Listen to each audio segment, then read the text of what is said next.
जय जगन्नाथ। ये वीडियो रे आमे +2 सेकेंड ईयर हिस्ट्री यूनिट 5 रो केतोटी इंपोर्टेंट सिलेक्टेड लॉन्ग क्वेश्चन आम ये आलोचना करवा। जमती कि यूनिट 3 पूर्व यूनिट गुड़िक यूनिट 3 यूनिट 4 यूनिट 2 रो सब यूनिट आम इंपोर्टेंट लॉन्ग क्वेश्चन आम आलोचना कर सारी। यूनिट रे आमे ये वीडियो रे आमे यूनिट 5 रो इंपोर्टेंट लॉन्ग क्वेश्चन डिस्कशन करवा। तो प्रथम क्वेश्चन अच्छी भारतीय संविधान मुख्य वैशिष्ट्य मान कौन। तो यहाँ हूँ यूनिट 5 लास्ट चैप्टर। प्रायतः एथुरु लॉन्ग क्वेश्चन आसे ना किंतु 3 मार्क क्वेश्चन रे तुम पाइज 3 मार्क पर इंपोर्टेंट तथापि मझे मझे आसी जाए। तो भारतीय संविधान मुख्य वैशिष्ट्य तुम वीडियो पॉज करके सब कॉपी करनियो लिखिनियो। ये हूँ विश्वर दीर्घतम लिखित संविधान, साधारणतंत्र गणतंत्र व्यवस्था, मौलिक अधिकार कथा, धर्मनिरपेक्षता सेक्युलरिज्म, संसदीय शासन व्यवस्था, नमनीयता और अनमनीयतार मिश्रण, स्वाधीन न्यायपालिका, सार्वजनीन साबालक मताधिकार।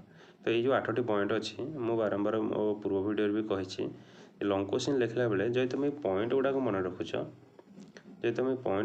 रखुच पॉइंट दे देकी लिखुच पॉइंट दौच तले 2-4 लाइन 5 लाइन लिखुच ताहले भी सेटा बहुत हेल्प कर तुमको मार्क उठाइबा।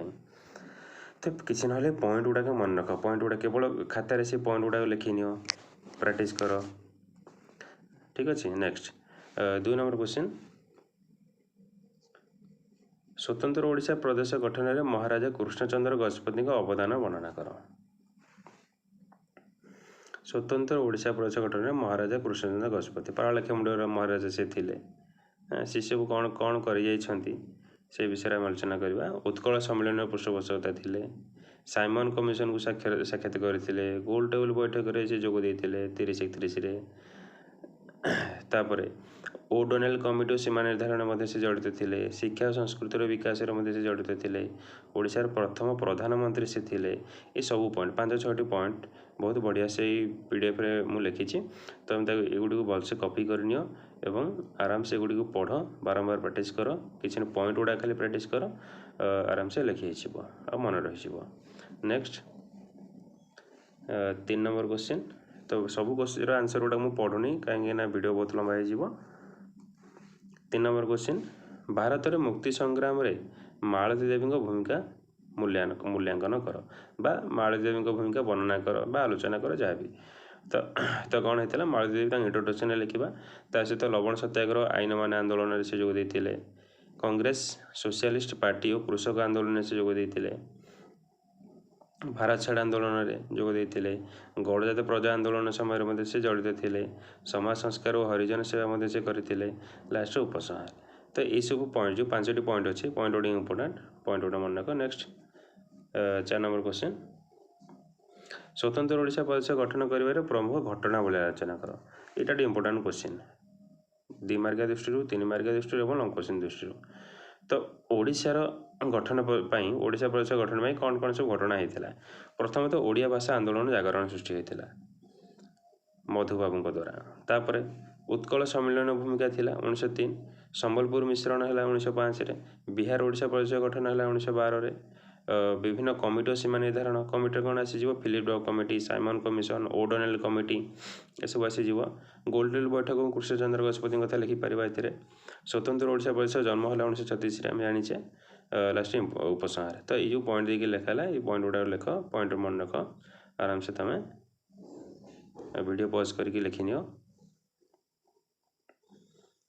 नेक्स्ट 5 नंबर क्वेश्चन अच्छी, ओडिशा को स्वतंत्र प्रदेश गठन कर मधुसूदन दास को अवदान आलोचना कर। तो ये जो क्वेश्चन टी अच्छी या और भी आसी जापे जे मधुसूदन दास को जीवनी आलोचना कर। तो से क्वेश्चन मधुसूदन दास को जीवनी। तो ये जीवनी जदि थी क्वेश्चन रे बा ये स्वतंत्र ओडिशा तैयारी करिबारे दीटा जाक आंसर एक ही हम सामान ही आसो। ताले तार इंट्रोडक्शन आम लिखिले ता सहित तांकर अवदान विषय लिखा। प्रथम तो उत्कल सम्मेलन प्रतिष्ठा कले 1903।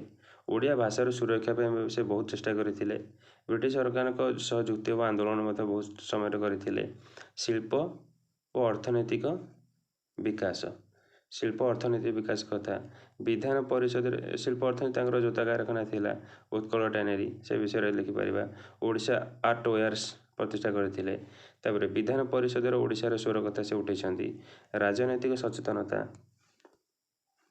ये सब विषय में लिखिपर तापर नेक्स्ट क्वेश्चन अच्छी 6 नंबर क्वेश्चन आईनमान आंदोलन में ओडिशार भूमिका आलोचना कर आईनमान आंदोलन में ओडिशार भूमिका तो ओडिशार कौन होता इंचुड़ी लवण सत्याग्रह होता महिला मान अंशग्रहण होता ओडिशार अन्य केन्द्र गुड़िक होता है जगार क्वेश्चन बोधे रिपीट हो जाए ठीक अच्छे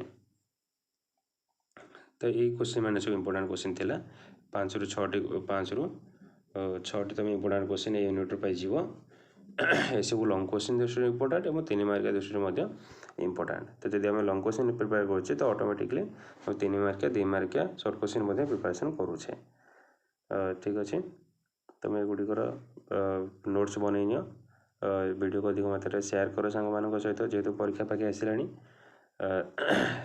जदि नुआ अच्छा वीडियो देखुच सब्सक्राइब भी कर फ्यूचर तुम बहुत काम आसो धन्यवाद।